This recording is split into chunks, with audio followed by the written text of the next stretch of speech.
For some more perspective on the mood of the markets, let's bring in David Nelson. He's Chief Strategist of Belpointe Asset Management. David, it's nice to see you. And I guess I just want to start with the fact that the Canadian stock market has been rocking and rolling here. It's interesting on a day when investors are taking some profits in tech, which is a smaller part of the index. Their love affair for some of the gold stocks seems to be getting us up to record levels here.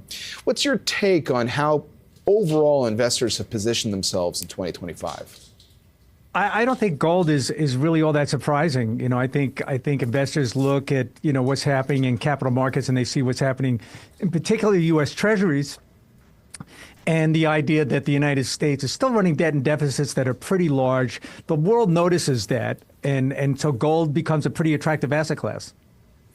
And, in a year where, this new headline north of 26,000 for the Canadian stock market will probably get people wondering about, in a year where there's trade uncertainty for Canada and economic uncertainty, the fact that the stock market is at all-time highs. What's been your general sense on the money flows, the idea that even though the U.S. stock market has bounced significantly off its lows, but this has been a year that investors have looked outside of the U.S. for some equity returns?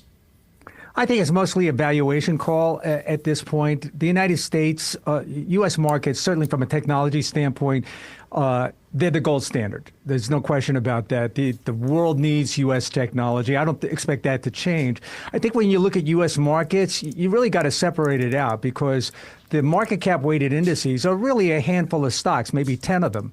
And maybe some of those are pretty rich, and maybe some like Apple, where maybe the business models are struggling. But underneath the surface, I'm not having any trouble finding a lot of stocks that meet my criteria. Well, let's talk a little bit about your criteria right now. How have you been viewing opportunities out there? I guess if you went to the lows of April after Liberation Day, there were some former winners that were looking really beaten up. Since then, you've seen obviously a big swing back towards some of the momentum stocks. You keep pretty close tabs on tech.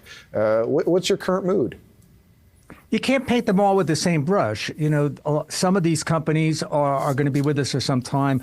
I thought we had some good news from some of the Mag 7 stocks. I thought Microsoft's quarter was outstanding. They had 35% growth in Azure. About 16 percentage points of that came from AI workloads. So the idea that AI isn't going to drive the markets, that is short-sighted. AI is certainly the most important technology shift I've seen in my lifetime. I expect that to continue to expand. I think we're all using it.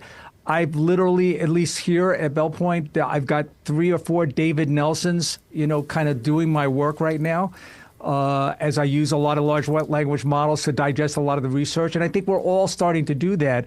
So I don't think we know the end game on that. However, there are some companies out there that are pretty rich, and it's tough to make a case for. Okay, well, I'll ask you about those examples in a second, but explain this multiple David Nelson world. Like, what are these AI versions of you doing? Well, basically, as an analyst, I've got to digest massive amounts of material. Some of it used to take me days and weeks.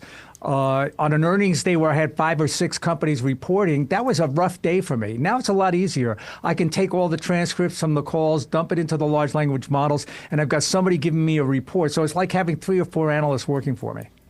Very interesting. So the Mag 7, you gave us your perspective on that group. Looking wider beyond that, are there a couple examples maybe of companies that have had a lot of momentum, a lot of excitement, if you will, amongst the investors who have been targeting them, but you think maybe are less worthy of someone's investment dollars right now? Less worthy. Yeah, I'll give you some things I took some profits on. It's not that they're bad companies. I think CrowdStrike is a fabulous company. I took profits on that. I happened to cash that, one of the few that I caught at the bottom. Managed to get the run out of that, but it's pretty rich, and I decided to take that capital off the table.